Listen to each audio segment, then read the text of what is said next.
அடமழை காலத்தில் அரக்கு போல் பத்தும் மருதாணி அழகுக்காக மட்டும் கிடையாது, ஆரோக்கியத்துக்காகவும் தான்.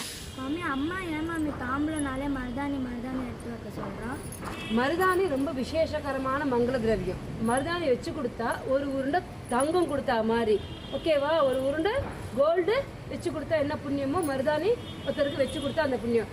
கோல்டு என்னென்ன பெனிஃபிட் பண்ணுறது அதெல்லாம் மருதாணி பண்ணும். காதில் தோடு தைன் ஏன் கோல்டில் போட்டுக்கிறா, கழுத்தில் அதோட தங்க தண்ணி பட்டால் ஸ்கின்னுக்கு நல்லதுன்னு.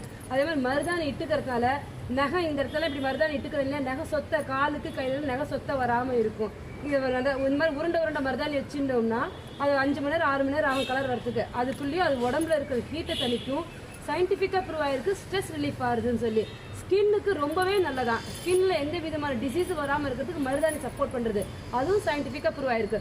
ஸோ மருதாணி அம்மா இட்டு விட்டா அழகாக உருண்டை மருதாணி கொப்பி வச்சுக்கோங்க, ஆரோக்கியகரமானது.